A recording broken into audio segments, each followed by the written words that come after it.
¿Qué tal? Buenos días, El Salvador, ¿cómo están? Qué placer enorme saludarles a ustedes en esta mañana de día miércoles 11 de diciembre de 2024. Qué placer enorme saludarles. Gracias por hacerse acompañar de nuestra señal desde muy tempranas horas de la mañana, desde nuestros estudios centrales en la Colonia Escalón para todos los salvadoreños en el mundo. Un abrazo solidario en este día. Vamos de inmediato a hacer una lectura sobre la situación de cierre económico del país de cara y en perspectiva al nuevo año, y sobre todo cuando las proyecciones que se plantean desde la perspectiva de la política de gobierno es poder aliviar el tema económico. Aspectos importantes que atender esta mañana. A continuación le presento el siguiente preámbulo.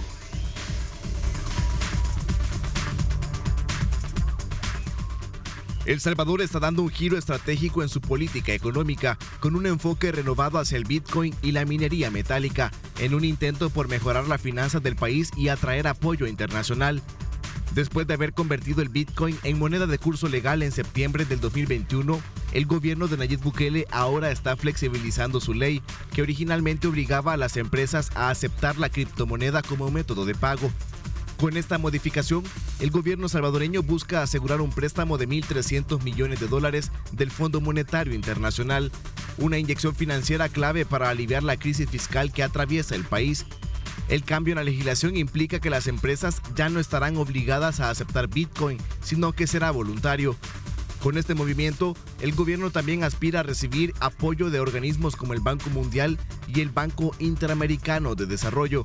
Este nuevo enfoque viene acompañado de un conjunto de compromisos por parte del gobierno para reducir el déficit fiscal del país, que actualmente es uno de los más altos de América Latina. El Salvador se ha comprometido a reducir su déficit en un 3.5% del Producto Interno Bruto Nacional, para lo cual implementará medidas como recortes en el gasto público y la aprobación de una ley anticorrupción. Uno de los elementos más polémicos de este nuevo giro económico es la decisión de reactivar la minería metálica en El Salvador. El presidente Bukele ha mostrado su firme intención de explotar los recursos minerales del país como el oro, en busca de generar nuevas fuentes de ingresos y empleo. Estos y otros temas serán analizados esta mañana en Diálogo 21 con Ernesto López. Reportó Jonathan Cortés.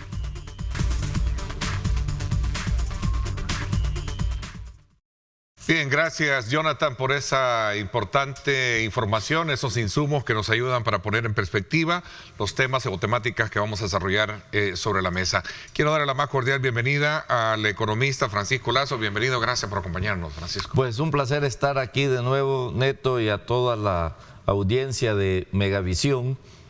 Aquí es tratando de dar lo mejor que uno pueda hacer en esta ocasión. Así es, en efecto, y sobre todo también porque estamos a pocos días ya para cerrar el año y sin duda alguna el tema económico sigue siendo, y poniéndolo en perspectiva de lo que el gobierno ha dicho y particularmente el presidente, de que este otro año la apuesta es precisamente buscar cómo aliviar precisamente la situación económica de los salvadoreños. ¿Cuál es tu lectura, no? No, efectivamente, y podemos ver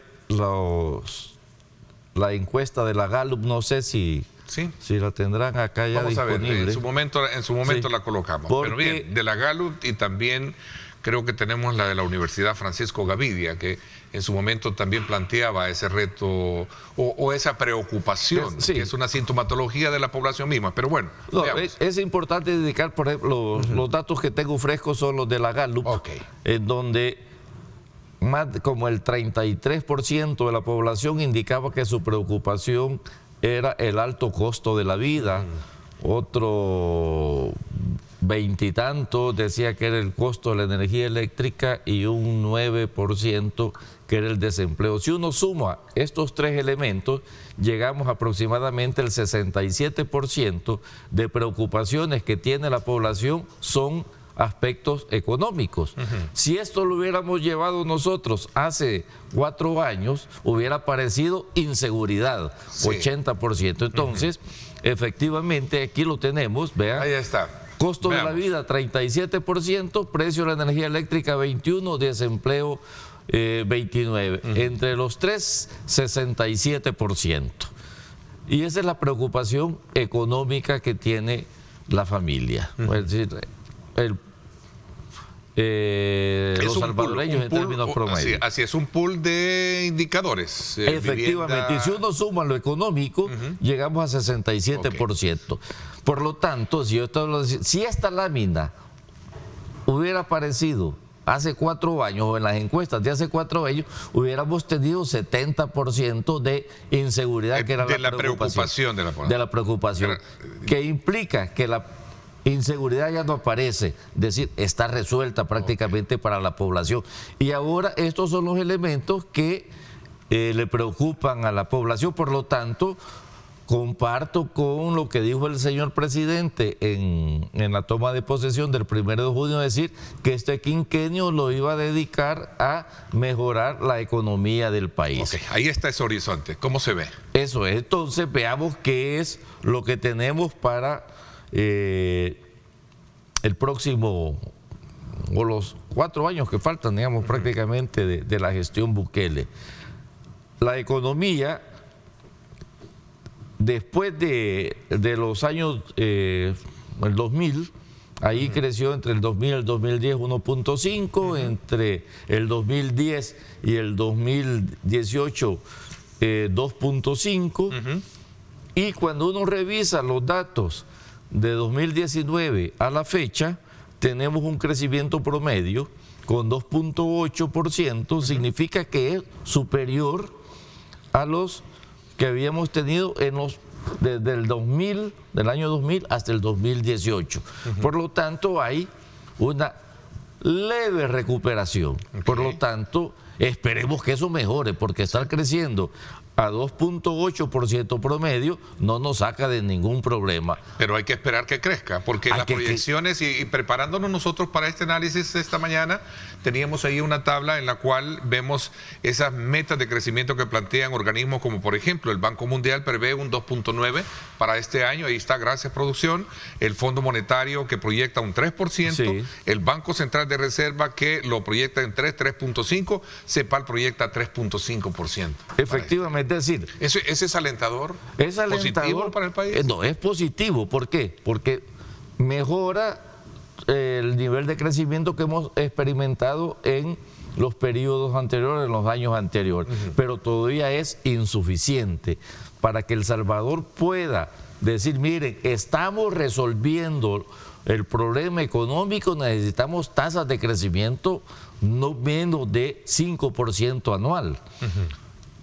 Cualquier cosa que supere lo que hemos tenido en el anterior, vamos en el camino correcto, pero todavía hay que meterle más al acelerador. Efectivamente, ese es un elemento importante. Y lo que estabas indicando, Ernesto, sobre lo del Fondo Monetario, que nos proyecta 3% para este año y para el 2025, hay que decir que esto es superior a lo que la región de Norteamérica tiene, que es 2.5 y 2.1 respectivamente para 2024 y 2025.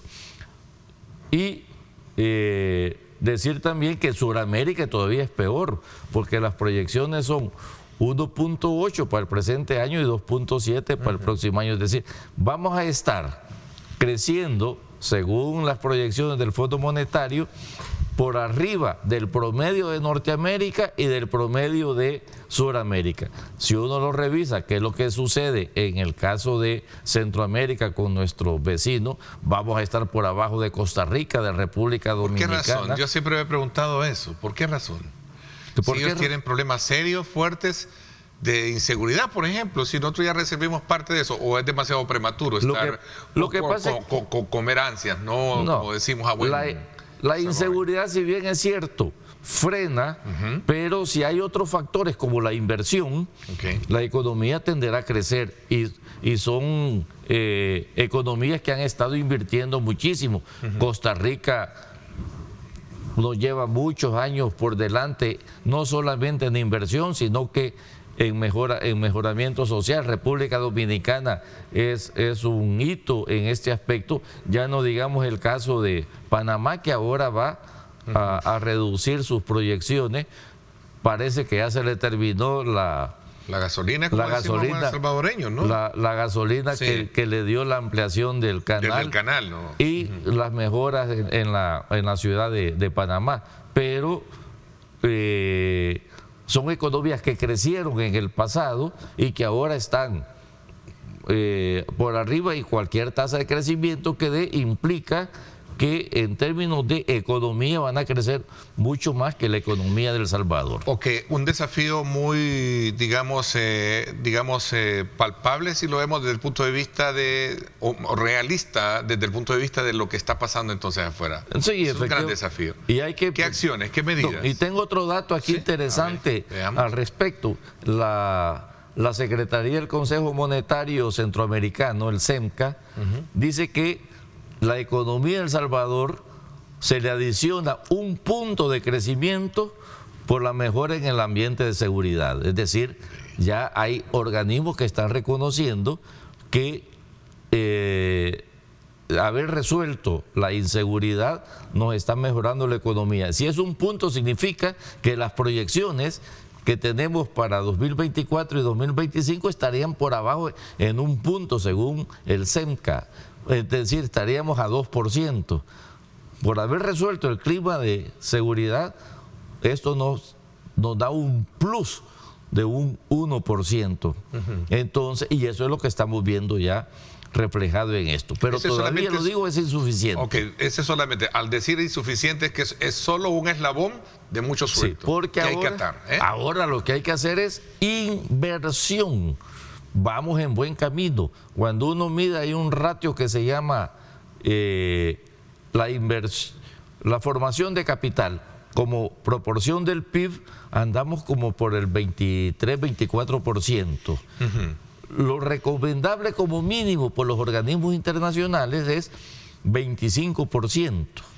Si nosotros pasamos del 25%, 30%, 40% de inversión respecto del PIB, ahí sí nos vamos a plantear una economía dinámica que podrá estar creciendo 4, 5%. Esto es lo que ha hecho Panamá, lo que ha hecho Costa Rica, lo que está haciendo República Dominicana, y recordemos un hito de crecimiento que ha sido China, que ha tenido tasas de crecimiento arriba del 10%. ¿Por qué? Porque este indicador de la inversión respecto del PIB lo ha tenido arriba del 40%, es decir, no podemos descuidarnos de la inversión. El historial del en un historial del presupuesto identificamos un poco el tema de crecimiento en cuanto a la definición de partidas. Esto es un buen punto elemental para poder descifrar lo que tú estás diciendo. Es decir, si esa es la apuesta de crecer económicamente, hay que ver el presupuesto también para ver cómo se está manejando. Pero más que el presupuesto es la respuesta que tienen los agentes privados, los inversionistas privados. Okay. Hay algo que dice, por cada dólar que invierte el sector público, por lo menos 5 debe de estar invirtiendo el sector privado. Es decir, es el eje del fortalecimiento de la inversión, lo tiene el sector privado. Estamos en una economía de mercado, por lo tanto hay que hacer eso. Y cuando uno revisa los indicadores de inversión, es el inversionista privado nacional el que está sacando la cara, porque no tenemos un crecimiento dinámico de la inversión extranjera directa, que esa se ha ralentizado, no está teniendo un crecimiento. Entonces, medalla de oro para nuestros empresarios. Lo debo reconocer como economista. Son ellos los que están sacando la cara en términos de fortalecimiento a la inversión. Este 24% que yo he dicho que tenemos respecto del Producto Interno Bruto de tasa de inversión, por lo menos el 20% es gracias a los inversionistas privados que están reconociendo que en El Salvador hay confianza en la inversión. Y debo decir algo, es la tasa de crecimiento de inversión más alta que ha experimentado la economía de El Salvador desde 1970 a la fecha. Es decir, es un hito lo que estamos viendo en este momento. ¿Qué otros factores en algún momento puede ser? Porque muchos, y aquí me corresponde a mí, digamos, retomar elementos que también están en esa discusión. El tema de la seguridad jurídica y otros aspectos elementales, el tema de incentivos. ¿Cómo cala todo eso en el escenario? Voy a hacer una pausa y regresamos con más. Gracias a usted por estar con nosotros. Son las 7 de la mañana con 16 minutos. Gracias por acompañarse de nuestra señal.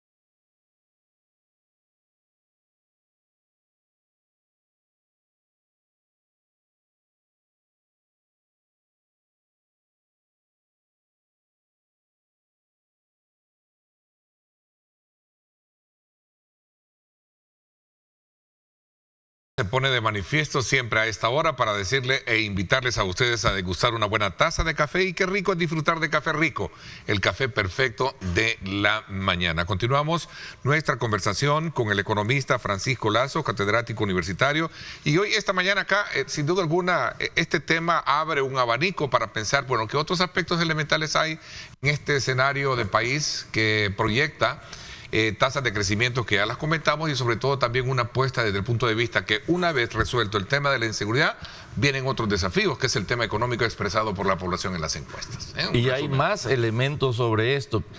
Nosotros estamos recibiendo una cantidad impresionante de recursos a través de las remesas, y las remesas no las estamos destinando a inversión.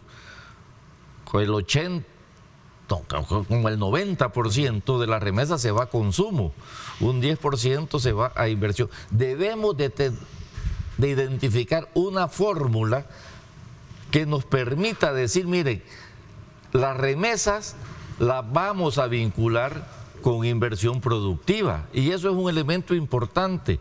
Y siempre se ha pensado, miren, vamos a hacer que el receptor de las remesas invierta.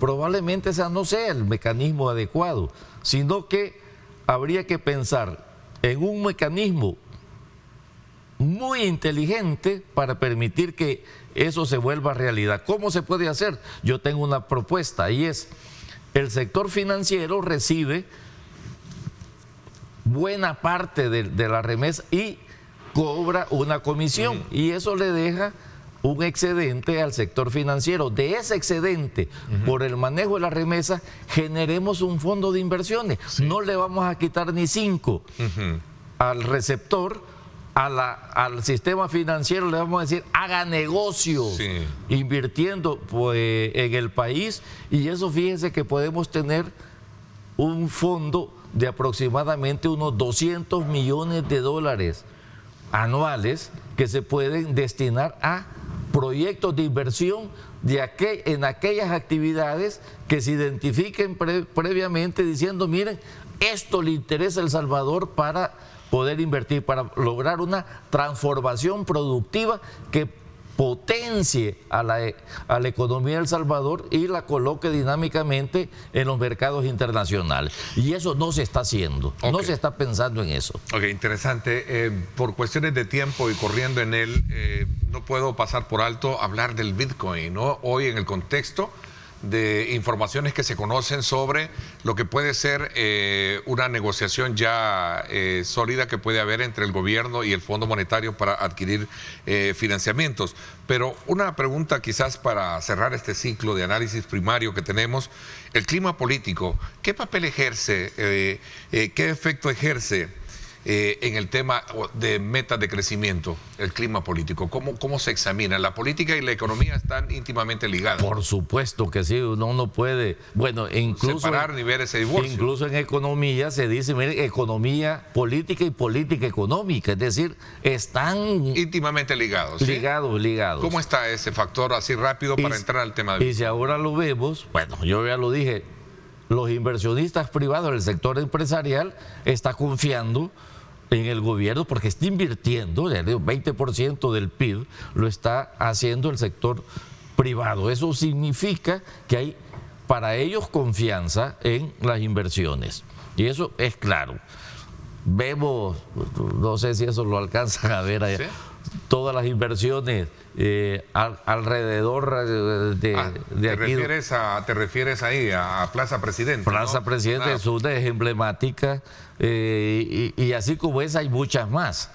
Es decir, la construcción está creciendo significativamente. ¿A eso te refieres cuando dice ahí está, el sacar el cuerpo, la frente, el empresariado salvadoreño frente al tema de inversión? Sí, pero nos hace falta todavía inversiones productivas que generen empleos permanentes, que sean fábricas. Exacto. Ahí nos hace falta. Apostarle en términos generales. En términos generales. Clima político. Y el clima político, uno dice, miren, los resultados de las elecciones últimas, dice, ¿dónde quedó la oposición? Minimizada, insignificante prácticamente. Eso implica que hay confianza también en el gobierno y no hay una real y verdadera oposición como había en regímenes pasados. Recordémonos todo el pleito que hubo entre Arena y el FMLN, que entre sí se obstaculizaban en la asamblea y no permitían que algunas acciones importantes que se podían hacer en el país pudiesen concretizarse. Se anulaban y las calificadoras de riesgo decían, miren, el país se le desmejora su calificación de riesgo precisamente por los impases políticos que hay. Ahora no tenemos esos impases políticos y debemos de saberlos aprovechar de forma inteligente, no abusando de ello, porque yo sí soy crítico de todo el problema, de todo el sobreendeudamiento que estamos teniendo. El sobreendeudamiento es peligroso. ¿Por qué? Porque hay que pagar todo eso, y pagarlo implica el servicio de la deuda, que es intereses más amortización, que se está llevando ya la máxima cantidad en el presupuesto general del Estado para este año y para el próximo. Ok. Creo que fueron 139 o 144 o 140 millones lo que se invirtieron en Bitcoin, y ahora tenemos una ganancia en términos de... Hay 330 millones, 344 millones de excedente que tenemos sobre lo que originalmente se invirtió en la adquisición de los Bitcoin. Y yo digo excedente porque todavía no es ganancia, porque no se ha materializado, no hemos vendido. O sea, ganancia es cuando se materializa, cuando yo digo, agarro estos 300 y pico millones y hago esto, escuelas, carreteras, etc. Precisamente, mientras yo no lo haga, lo que estoy teniendo son excedentes. Son excedentes, pero lo que estoy teniendo es una mejor posición del gobierno o de la economía en términos generales para decir, miren, tenemos respaldos en activos, porque el Bitcoin es un criptoactivo y ahora se está viendo que esa es su real y verdadera función. Y cuando se dice, miren, el gobierno probablemente, porque no he visto que se haya enviado una iniciativa a la Asamblea de decir que se le va a quitar la obligatoriedad al Bitcoin, si ya la población se encargó de eso, de no utilizarlo masivamente en las adquisiciones diarias, de las compras que hace. Entonces, lo único que se va a hacer es materializar lo que la población ha hecho en estos 3 años, de quitarle la obligatoriedad para eso y que quede voluntario. Qué bien que sea, la población ya lo hizo. Lo único que se está haciendo es reconociendo esa situación. Es un buen momento para hablar entonces de... Sí, no, yo... Digo, porque va hacia, creo que si no me equivoco, en la última que hemos tenido, en una gráfica, quiero presentarla, creo que fue uno de los últimos datos con los que preparamos esta mañana con nuestro equipo, esta madrugada, y veíamos este gráfico del Bitcoin con precio actualizado. No sé si lo tenemos ahí para ponerlo. Acabo de revisarlo, estaba en 98.300. Ahí está. No, este es el historial de presupuesto, no es ese. Este presupuesto es el otro gráfico, el gráfico de Bitcoin. Gracias, ahí está, exactamente, ahí está. Sí. Para arriba eso. Ahí está, en 98.400 ya subió un Vamos poquito. a comprar Bitcoin, aunque token son, vea, porque un Bitcoin cuesta ahora, comprarlo está Pues siempre ha costado 98, mucho. ¿cuánto está? 98.000. Los que lo compraron a 16. No, hombre, si lo vendían a $2 en el 2009. Si alguien invirtió... Es fácil, una pregunta así. Ajá, perdón. Si alguien invirtió $1.000 en Bitcoin en el 90, ahora es multimillonario. Con Increíble, ¿no? compró 500 Bitcoin. Increíble, ¿no? Por 100,000, ¿cuántos millones tiene? Es fácil, voy a hacer una pregunta así muy práctica. ¿Es fácil venderlo también? O sea, ¿cómo lo puedo canjear? O sea, si yo tengo, ¿quién me puede dar ese dinero? Esa es una excelente pregunta. No es quién me lo pueda, sino que qué puedo adquirir con... ¿Y cómo lo puedo materializar? Vaya, creo que aquí está la buena enseñanza. Una cosa es el excedente, está bien, Sí. tengo $100 millones. No, hay un mercado. ¿Cómo lo voy a materializar? Hay un mercado de criptoactivos y que es donde se reflejan estos precios, donde ahí se compran y se venden. Entonces, yo tengo, digamos, 1,000 Bitcoin, me voy a ese mercado especializado y aquí ya se están viniendo los Bitcoiners a colocar eso y decir, miren, yo quiero materializar este monto de Bitcoin. Aquí te los compramos y me depositan el equivalente en dólar y eso entran al torrente de otros compradores. Porque si yo los vendo significa que alguien me los compre. Es decir, hay un mercado de Bitcoin donde se materializa. Hay un mercado digital, ¿no? Donde se hacen esas, no sé si la palabra es correcta, tranza, ¿no? O sea, no, eso, es transacción. Transacciones, o sea, es correcto, ¿no? Es que tranza es como que suena un poco... No, pero ese es el nombre correcto. Correcto. Transacción, no es tranza. No es tranza, es transacción. Transacción. Qué bueno. ¿Qué hay de aquellos que pensaron que fue mala idea comprar? Pues se tienen que estar tragando sus palabras, ¿no? Los que hace 3 años, en 2021, se opusieron a esto. Yo nunca estuve opuesto a la adquisición del Bitcoin. Lo que sí no me gustó es que fuera obligatorio el uso. La población se encargó ya lo dije, de que eso no se materializara y ahora lo que se va a hacer si se envía esta iniciativa de ley de reforma de que se le quite la obligatoriedad, pues bienvenido sea esta situación. Interesante, ¿no? ¿Nos asegura un buen año? Yo espero que sí. Es decir, si se materializan proyectos de inversión, fábricas que generen empleo, porque nos hace falta empleo.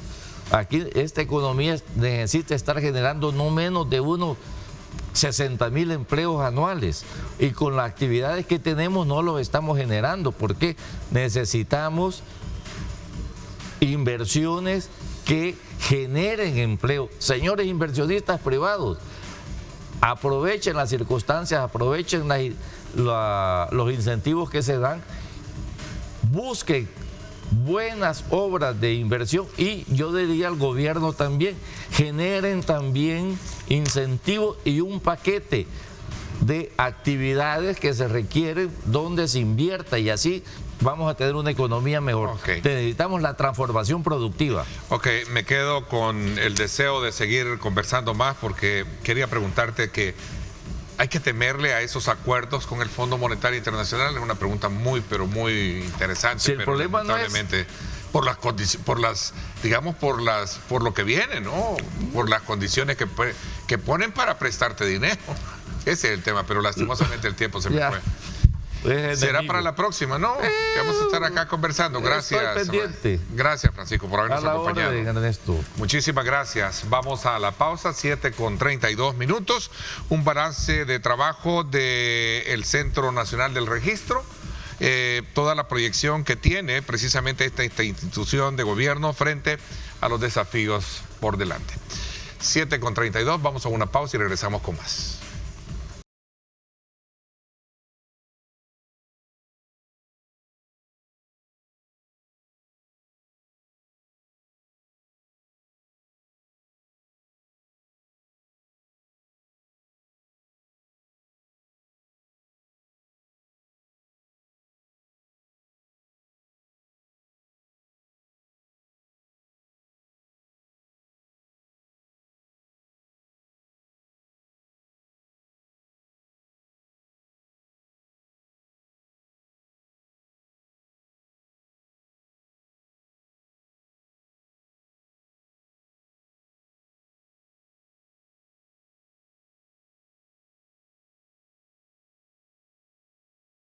Bien, gracias por estar con nosotros y continuar con nuestra programación a esta hora de la mañana. Este día quiero darle la más cordial bienvenida en esta segunda parte del programa al director ejecutivo del Centro Nacional de Registro, Camilo Trigueros. Bienvenido, gracias por acompañarnos. Buenos días, Ernesto, ¿qué tal? ¿Cómo está? Buenos días a toda la población, para el Centro Nacional de Registros y para mi persona en especial. Es un gusto estar esta mañana contándote algunos números muy positivos que hemos tenido como Centro Nacional de Registros. Podemos decir al cierre de este año, aunque yo sé que hace falta algunos días para cerrar, pero creo que hemos podido... Bueno, pero ya vamos en bajada, hablar de un balance. ¿no? Si ya estamos en 11 días, estamos al cierre prácticamente de la actividad total. Prácticamente. Tal, ¿no? A ver, un balance de actividades que nos dé y nos ponga en perspectiva para saber cómo cerramos este año. Pues si tuviese que resumirlo quizás en 3 palabras, yo diría que CNR cierra números récords, en cuatro ¿Sí? palabras. Hay un récord, ¿no? Hay un récord. Cerramos el 2024, al menos a la fecha que nos encontramos, como tú bien dices, con un número récord dentro de los 5 registros que administra el CNR, que siempre me gusta mencionarlo. Un registro de propiedad, red hipoteca, un registro de la propiedad intelectual, un registro de comercio, el registro de garantías mobiliarias y el Instituto Geográfico y del Catastro Nacional, quienes cada uno de estos registros brindan servicios o productos, de los cuales me alegra mencionar, Ernesto, que a la fecha me avisan en noviembre, me escribe dentro del CNR, tenemos ya un equipo de sacar estadísticas, sacar data, y me escribe en noviembre y dice, licenciado, cerramos el 2024, de aquí en adelante ya con número récord. ¿Por qué? Le digo, porque cerramos noviembre como el mejor diciembre. Me dice, ¿cómo así? Bueno, porque fíjese que en noviembre justamente hemos alcanzado el mejor diciembre que hemos tenido, que había sido justamente el del año pasado, el de diciembre 2023. En noviembre alcanzamos ya a 2023, me dice, significa que 2024 serán ya básicamente números récord dentro de toda la institución a nivel de servicios solicitados. Es un crecimiento aproximadamente del 5%, puede llegar hasta 6% con los números que hacen falta. Y es un buen indicador. Esto de hablar así en términos de récord, de movimientos, es un buen indicador para entender que hay una dinámica económica entonces. A mí me parece que... En términos de registro, compraventas y todo eso hay movimiento, ¿no? Sí, yo recuerdo una anécdota de una vez hablando con un economista muy parecido a Chico Lazo, que nos acaba de acompañar, y me decía, mira, la economía puede hablar de PIB, puede hablar de números macroeconómicos, microeconómicos. Yo soy abogado, no soy economista, pero lo cierto es que la economía se materializa, ¿sabes cómo? Me dice, en el registro.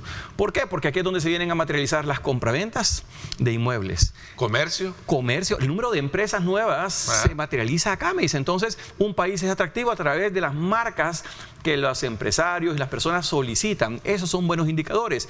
Y si a eso hacemos, digamos, o la data la sacamos, que ahí puedes ver en pantalla el tema de empresas nuevas. Ernesto, tengo que mencionarte que este año cerramos, por lo menos a noviembre, teníamos un 26% de crecimiento a nivel de empresas nuevas. ¿De qué estamos hablando?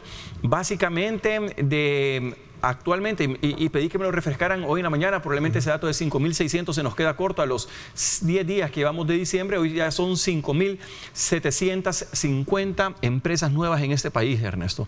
Ahora bien, estas 5.700, que es un número histórico y que nunca en la vida lo habíamos tenido en los 50 años de historia del registro de comercio, 50 años de historia, y nunca estos números, me parece a mí, un producto del cumplimiento a lo que el presidente apostaba el 1 de junio, que decía, este quinquenio y este periodo presidencial vamos a apostarle a la economía.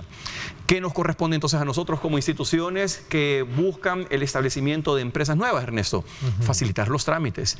Eso fue lo que materializó que en diciembre de 2023 presentáramos ante la Asamblea Legislativa un proyecto de ley, una reforma al Código de Comercio, que se materializa en febrero de 2024, en donde se crean las sociedades por acción simplificada. Y en la estadística un poco nos decía qué son las SAS, o sociedades de acciones simplificadas. Son sociedades unipersonales que antes no existían.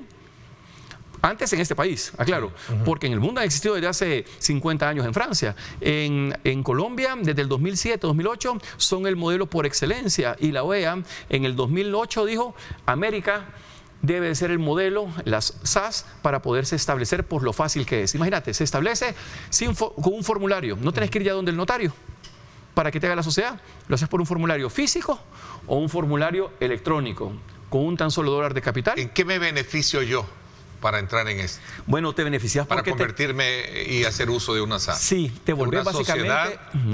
de por acciones simplificadas. Acciones simplificadas. Sí, ahí está. te convertís prácticamente, Ernesto, en un empresario. El beneficio que tenés, me gusta decirlo así quizás para que se logre entender, es el hecho que cuando tú trabajas a través de una sociedad, y la mayoría de comerciantes lo hacen a nivel internacional, es porque no ponen en riesgo su capital. Ponen en riesgo el capital de la sociedad. Si Ernesto constituye una SAS, por ejemplo, López SAS, que así se van a denominar, ya no es SASB, sino que es SAS.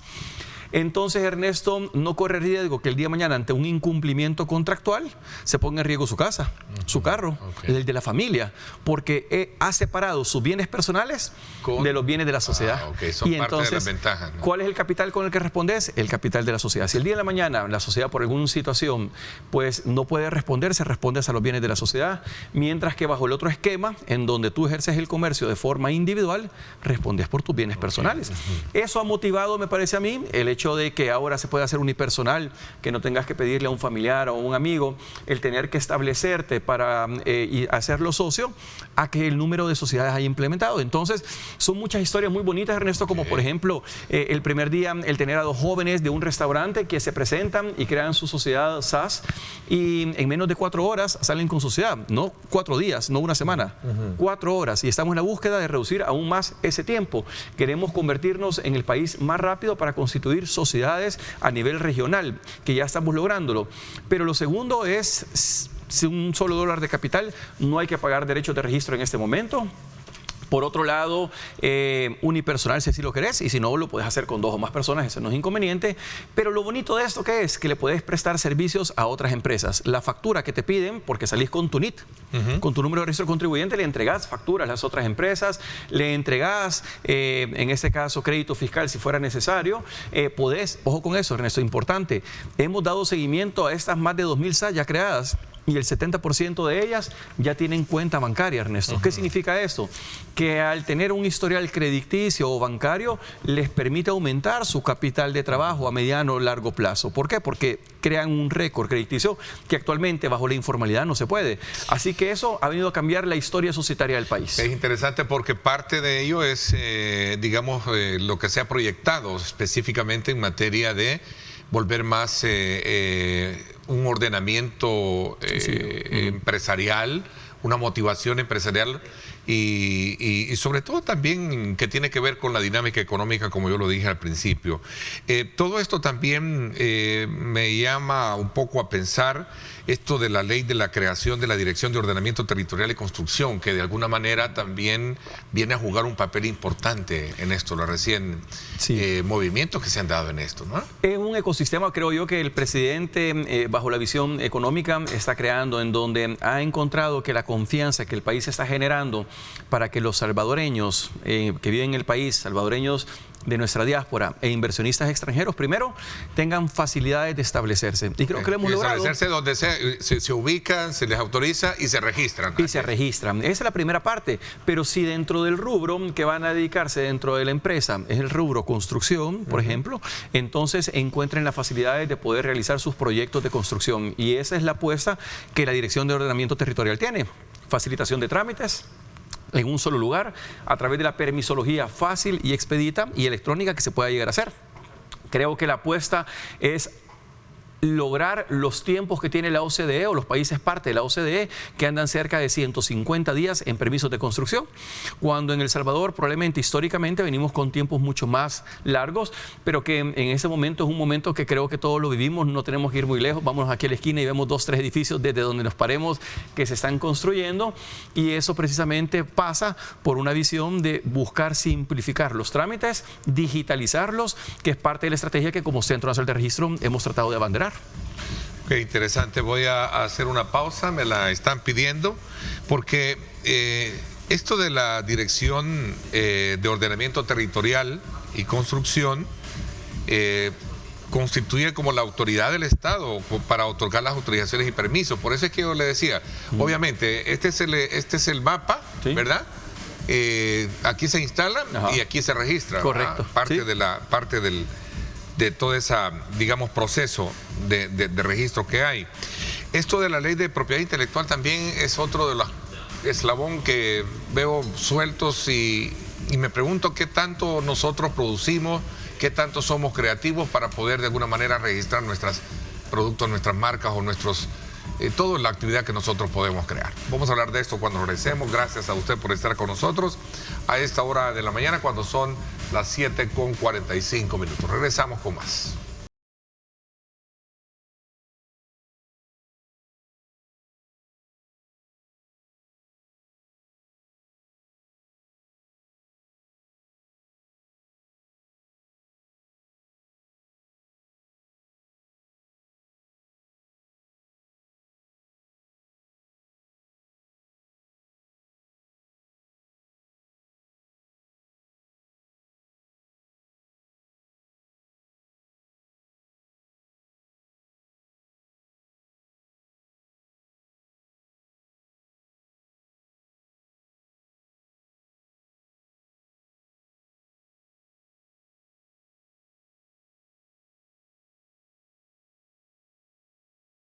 Bueno, gracias nuevamente. Creo que hay dos aspectos elementales que remarcar en esta conversación que tenemos esta mañana con el director ejecutivo del Centro Nacional de Registro, Camilo Trigueros, particularmente cuando hablamos del establecimiento y la formalidad para registrar sus empresas utilizando el sistema SAS, ¿verdad? O persona creando empresas, ¿no? Correcto.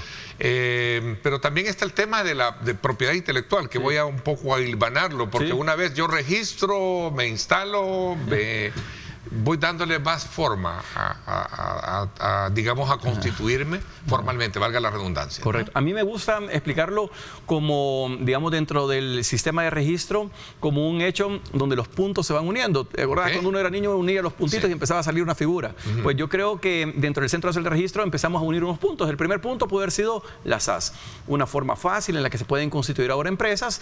Tenemos más de 2.000 creadas hasta noviembre, sin desmeritar que las demás tipos de sociedades, las SA, se siguen creando. Entonces, tengo la expectativa de que vamos a cerrar el año ya no con 5.000, pensé que era 5.000 el número mágico y ya lo sobrepasamos. Quizás cerremos el año con 6.000 empresas creadas, de las cuales las SAS van a ser 2.000, Ernesto. Pero quizás lo importante de esto, ¿qué es?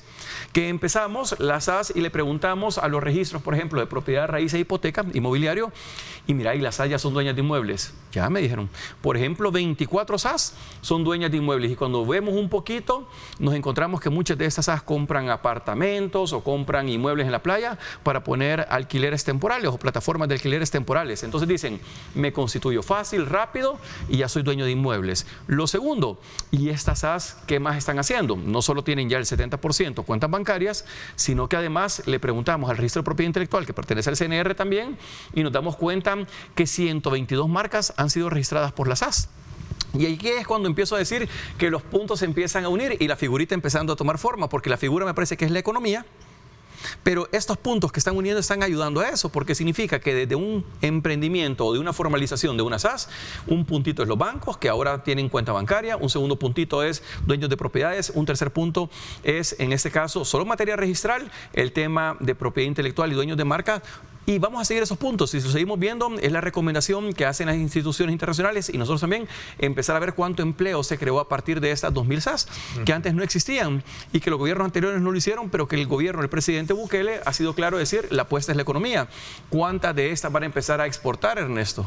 ¿Cuántas de estas a importar? Pago de aranceles, ¿cuántas van a impactar probablemente a mediano plazo dentro de nuestro PIB? Entonces, a mí me parece que esto es importante decirlo porque es cuando realmente se empieza a generar ya un sistema económico en donde los puntos empiezan a unirse y desde una labor registral, que cualquiera podría decir, bueno, la labor registral es registrar inmuebles. Sí, lo es, pero también lo es registrar sociedades y hacerlo rápido, fácil y expedito. El 40% de esas sociedades, registrar empresas, registrar marcas, garantías, y 40% de esas SAS han sido constituidas por mujeres. Ojo con eso, unipersonales el 70%, es decir, que había gente que estaba esperando el poderse unipersonal, es decir, no me quiero unir con nadie, solo lo quiero hacer por mí mismo. Y 70% han sido unipersonales y 35% firmadas con firma electrónica. ¿Qué significa eso? Que si un salvadoreño está en el exterior, compra su firma electrónica a través del BCR y perfectamente puede constituir sus SAS, y ya tenemos SAS constituidas por extranjeros. ¿Cuánto me cuesta? $1. $1 es tu capital y te cuesta cero. Ahorita. ¿Y antes de la reforma y todo esto? Antes de la reforma, constituir una SA, que sería lo que venía siendo el sistema normal, entre $500 y $2.000 de honorarios profesionales solo del notario, más $2.000 de capital inicial, dice el Código de Comercio, más pagar el balance, más pagar la matrícula, más cerca de $125 de derechos de registro. No menos de unos $2.000, $2.200, $2.500 por barato que te costara, porque un amigo notario te lo hiciera y te dijera, te voy a ayudar. Sí. Así que esto ha venido a apoyar grandemente y me parece que lo otro... ¿Qué impacto ha tenido? Bueno, ya lo dijimos, ¿no? Sí, un impacto muy positivo. Muy positivo, es la seguridad. Yo creo que el hecho de que hoy se quieran constituir sociedades también porque es un ambiente seguro. Te hubieras querido constituir cuando sabías que al día siguiente te iba a llegar una extorsión. Ibas a poner un cartel afuera de un comercio con una marca sabiendo que al día siguiente o la semana te caía una extorsión. Claro. Y mencionar que el número de marcas que tenemos para este año, Ernesto, es un número récord. Llevamos al final de noviembre 12.800 solicitudes de marca, un número que nunca habíamos tenido en el pasado.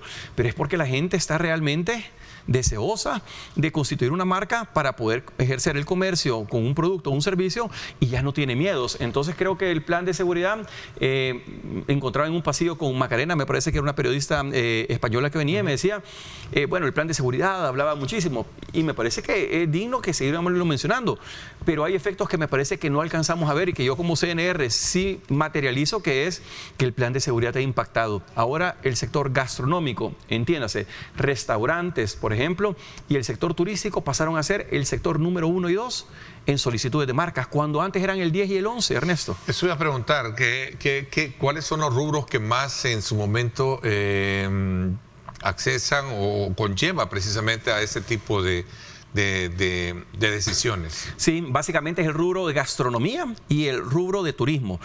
Nosotros dentro de las registro de comercio lo que hemos hecho es establecer servicios o productos y dentro del rubro servicios acumula el 40% de las casi 5.500 empresas creadas este año. Es decir, que el rubro servicios se está moviendo fuertemente. El rubro servicios incluiría gastronomía, turismo, exportaciones o otra clase de servicios comerciales. Entonces, sentimos y los números nos están permitiendo que ese sentimiento, logremos pasar del sentimiento a realmente materializar una dinámica comercial que me parece que está generando cambios en este país.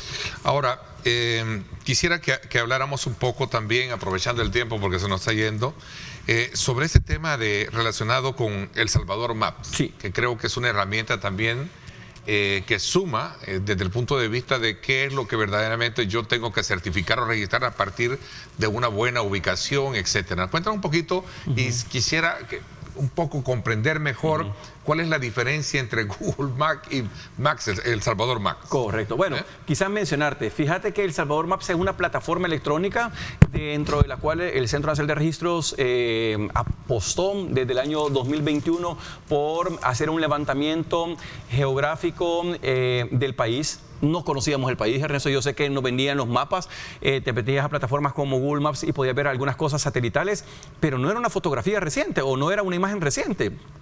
Así que en el 2021 empezamos a hacer un levantamiento fotogramétrico, se llama esto, de todo el país, porque si no conoces el territorio, mucho menos podés tampoco tomar políticas, dijéramos, territoriales. Así que la plataforma El Salvador Maps es un levantamiento que se hace a través de avioneta, de vuelo alto y de vuelo bajo, donde va fotografiando todo el país. Eso puede sonar, digamos, un poco complejo, porque yo siempre lo explico como unir legos.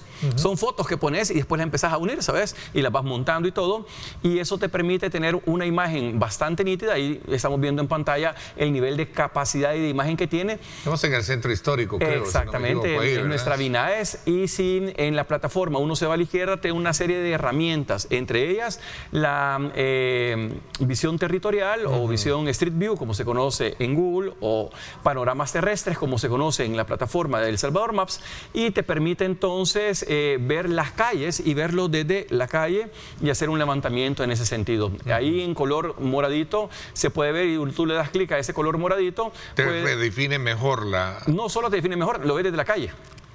¿Ve? Entonces ya tenemos eso. ¿Te acordás que si vos ibas a otro país antes uno decía, en otro país uno quiere ver dónde se queda, un hotel que habrá cerca? Pero ya lo tenemos en El Salvador. El CNR hizo el levantamiento de todos esos y va a seguirlo haciendo. Me alegra, quizás, y este espacio me va a servir para dar esta noticia, que desde enero de este año hemos adquirido una flota de 5 vehículos y 5 cámaras que nos va a permitir el cumplimiento del mandato presidencial, donde nos decían, cuando el presidente inauguraba Google, decía, quiero el levantamiento de todo el país, no quiero que solo San Salvador tenga las imágenes de panoramas terrestres, quiero que todo el país los tenga, los 60.000 kilómetros lineales, porque El Salvador son 20.000 kilómetros cuadrados, claro, pero en carretera son 60.000 kilómetros lineales. Entonces, desde enero tenemos ya más vehículos que nos van a permitir a lo largo del siguiente año 2025 darle más información a toda esta plataforma, la cual es pública y la cual también hemos dado a la plataforma de Google para que la levanten y que tanto usted lo pueda ver en El Salvador Maps, donde tiene muchas capas de información, o la pueda ver en Google Maps también, porque la visión del presidente es tanto los salvadoreños como los extranjeros que probablemente no conocen El Salvador Maps puedan tener acceso a las imágenes y que lo que puedan ver en su plataforma sea, y no le cuenten que El Salvador está cambiando, no, lo vean que está ahí y están las nuevas imágenes y el nuevo El Salvador. Así que nos alegra grandemente ser líderes en el componente y aportar con la plataforma El Salvador Maps, y que eso permita a todos los salvadoreños poder también tener una herramienta más que les permita ver nuestro país. Sí, realmente ahí está, bueno, por cierto, ahí está la parte, ahí está, nuestras instalaciones, mira. ¿verdad? Sí, mira, ahí podemos verlo. Sí. Ajá, cuando se hizo el levantamiento en su momento. En la parte de abajo podemos notarlo, ahí vamos avanzando cada 5 metros, se va avanzando, y eso ayuda al desarrollo también inmobiliario del país. Creería, sí, claro, la parte inmobiliaria, muy actualizada entonces la información. Muy actualizada, de 2021. Se va a estar actualizando también. Exacto. Se va a estar...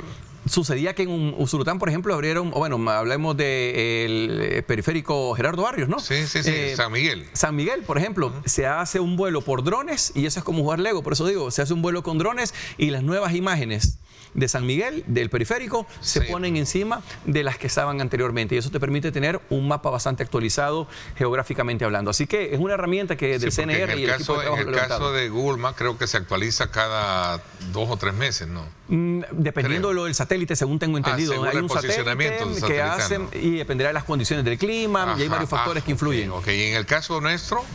En nuestro caso, la plataforma y la norma que rige los panoramas terrestres dicen que debe ser entre 3 y cada 5 años que cambie la fotografía de un país. Así que cada 3 años estaremos haciendo ese levantamiento. Bueno, sin duda alguna, proyectos de cara al próximo año. Quizás mencionar algunos que son importantes, Ernesto. Primero, el hecho que en materia inmobiliaria, este año el número récord que hemos alcanzado en compraventas de inmuebles es un número nunca antes visto. Más de 150.000 compraventas de inmuebles que reflejan casi 3.500 millones de dólares los que en materia inmobiliaria se ha movido. Y hace poco estaba en un evento donde me encontraba con agentes de bienes raíces y daba esa charla y decía, son 3.500 millones que un agente corredor de bienes raíces gana entre 1 y 5% de comisión. Sáquele el 3% a 3.500 y fácilmente tenían 155 millones de dólares de potencial capital donde ellos pueden tenerlo ahí. Lo siguiente, mencionar que estamos ocupando herramientas tecnológicas como sello electrónico para poder brindar nuestras certificaciones extractadas. Tú te metes en línea, pagas con tarjeta de crédito y en menos, no de 2 días, 3 días como era antes, ni un día como al principio lo logramos, 4 minutos te llega. Bueno. Y lo bueno es convertirse ya en una sociedad, aprovechar la sociedad. Y 2, creo que ese es el momento, hay que aprovechar precisamente y pueden acercarse a nuestras instalaciones en San Salvador, Santa Ana y San Miguel de nuestro registro de comercio para mayor asesoría. Gracias por habernos acompañado. Gracias, Ernesto, por el espacio. Agradecer siempre al equipo de trabajo del CNR. A mí me gusta decir que acá estoy representando un equipo, el cual evidentemente todos los días trabajan desde temprano para cambiar la realidad registral del país. Bueno, gracias a usted, amigo, que nos ha sintonizado. No se le olvide acompañarnos esta noche en Pulso Ciudadano con Julio Valdivieso. Gracias por mi parte. Esto es todo por hoy. Pásenla bien. Y como siempre, recuerden lo más importante, amar a Dios sobre todas las cosas.